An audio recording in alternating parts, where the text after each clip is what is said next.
Halo para penggemar setia horor, bagaimana kabarnya? Semoga sobat semua dalam lindungan Allah Subhanahu wa Ta'ala selalu. Amin. Nah, jumpa lagi di channel kami sobat. Kali ini saya akan membawakan cerita tentang seorang pria yang salah naik kereta, yaitu kereta hantu. Nah, kita mulai aja ya ceritanya. Diawali dengan peron kereta berkilauan di bawah cahaya bulan purnama. Bayangan berputar dan berkedip, berubah menjadi bentuk mengerikan sebelum menghilang ke dalam kegelapan pekat. John S1M Cahaya Pronunciation Alistair berdiri sendirian sambil memegang tiketnya. Nafasnya berkabut di udara malam yang dingin, namun bukan hawa dingin yang membuatnya menggigil. Stasiun itu sepi. Sebuah tanda tua dan reot berderit di atasnya, nyaris tak terbaca dalam cahaya redup, Midnight Express. Dia memeriksa arlojinya, saat itu baru tengah malam. Keheningan menyelimuti dirinya, kental dan menyesakkan, membuatnya sangat sadar akan setiap derit dan rintihan platform yang menua itu. John telah bepergian selama berhari-hari, berpindah dari satu kota kecil ke kota kecil lainnya, mencari sesuatu yang tidak dapat dia sebutkan namanya. Perhentian terakhirnya membuatnya terdampar di kota terpencil tanpa akomodasi. Penduduk setempat sempat berbisik-bisik tentang kereta yang lewat pada tengah malam menuju kota. Putus asa, dia memutuskan untuk mengambilnya. Suara peluit di kejauhan memecah kesunyian yang menyesakkan, suara yang menghantui dan menyedihkan yang sepertinya muncul dari kedalaman bumi. John menejamkan matanya, mengintip ke dalam kegelapan. Kereta itu muncul, bentuknya yang hitam dan besar meluncur tanpa suara di sepanjang rel. Tampaknya hampir melayang, halus dan seram, jendela-jendelanya menjadi gelap seperti mata predator. Kereta berhenti dengan desisan pelan. Pintunya terbuka, memperlihatkan interior yang remang-remang. John ragu-ragu, nalurinya berteriak padanya untuk berbalik, berlari. Namun malam itu dingin, dan janji akan tempat duduk yang hangat serta rute langsung ke kota terlalu menggiurkan. Dia melangkah masuk. Pintu ditutup dengan bunyi gedebuk terakhir yang menentukan, dan kereta segera mulai bergerak. John melihat sekeliling kompartemen. Penduduknya jarang, tetapi beberapa penumpang yang dilihatnya sungguh aneh. Wajah mereka sangat pucat, hampir membiru, dan mata mereka menatap kosong ke depan, tidak melihat. Rasa menggigil merambat di punggungnya saat dia duduk di dekat belakang, jauh dari yang lain. Kereta terus melaju, irama roda di rel mengiringi kegelisahan John yang semakin besar. Dia mencoba mengalihkan perhatiannya, memandang keluar jendela ke pemandangan yang lewat. Namun pemandangannya gelap, tidak jelas, bentuk pepohonan dan bukit kabur dan berliku-liku seolah terlihat menembus selubung kabut. Suara lembut dan basah menarik perhatiannya. Dia menoleh sedikit, cukup untuk melihat pria yang duduk di seberang lorong darinya. Wajah pria itu setengah tertutup bayangan, tapi apa yang dilihat John membuat perutnya mual. Belatung menggeliat masuk dan keluar dari pipi pria itu, tubuh pucat mereka menggeliat dengan denyut berirama yang memuakkan. Pria itu sepertinya tidak menyadarinya, matanya tertuju pada sesuatu yang jauh di luar batas kereta. John mengalihkan pandangannya, jantungnya berdebar kencang. Dia memaksa dirinya untuk bernapas perlahan, dalam, untuk menenangkan gelombang kepanikan. Ini pasti semacam mimpi buruk, mimpi demam yang disebabkan oleh kelelahan. Dia mencubit dirinya sendiri dengan keras, tetapi rasa sakitnya tajam dan nyata. Kereta melambat, lalu berhenti. John mengintip keluar jendela, berharap melihat tanda-tanda peradaban. Sebaliknya, dia dihadapkan pada pemandangan yang sangat menyedihkan. Peronnya runtuh, ditumbuhi rumput liar dan tanaman merambat. Rumah stasiun hanya berupa runtuhan, jendela-jendelanya pecah dan dindingnya runtuh. Seorang petugas stasiun berdiri di dekat rel, wajahnya sedingin dan pucat seperti wajah penumpang.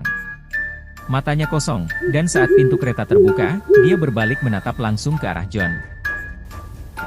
Kulit John merinding, dan dia membuang muka dengan cepat. Kereta tetap diam, udara di dalam semakin dingin dan berat setiap detiknya. Penumpang di sekitarnya sedikit bergeser, seolah terbangun dari tidur nyenyak. Gerakan mereka tersentak-sentak, tidak wajar, kepala mereka menoleh serentak menghadapnya.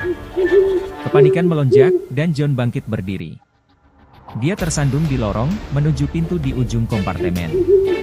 Jantungnya berdebar kencang saat dia membukanya dan bergegas menuju mobil berikutnya. Pemandangan yang menyambutnya bahkan lebih buruk lagi. Para penumpang di sini berada dalam kondisi pembusukan yang parah. Dagingnya tercabik-cabik dari tulangnya, dan bau busuk memenuhi udara.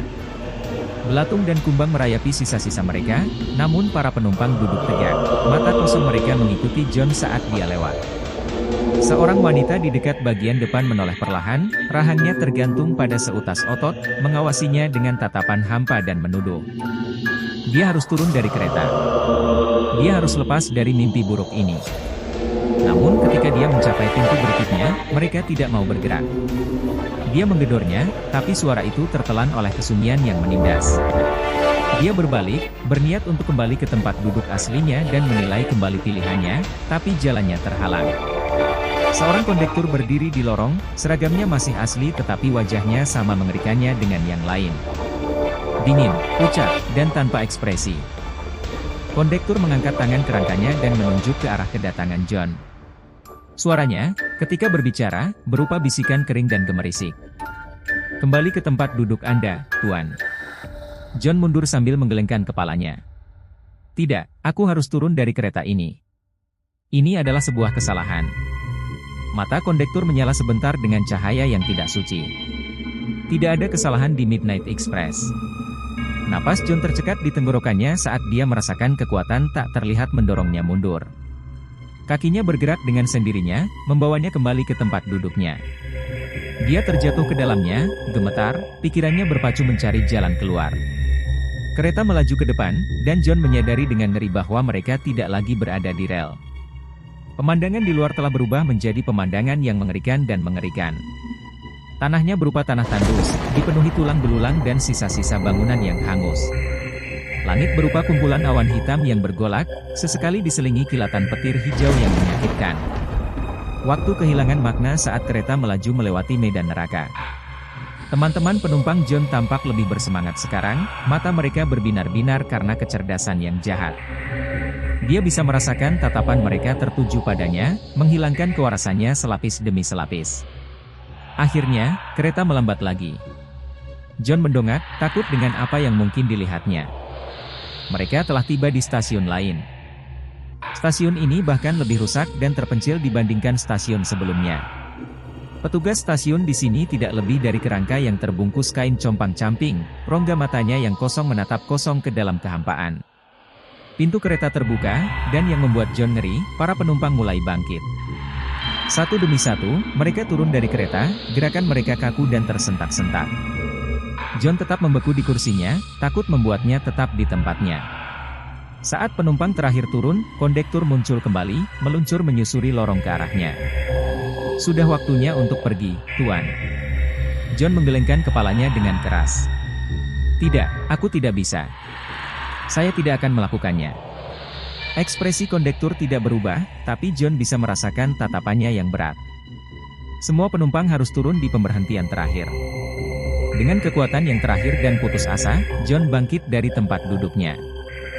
Dia berlari menyusuri lorong, melewati kondektur, dan melemparkan dirinya melalui pintu yang terbuka. Dia menghantam platform dengan keras, dampaknya menggetarkan tulangnya.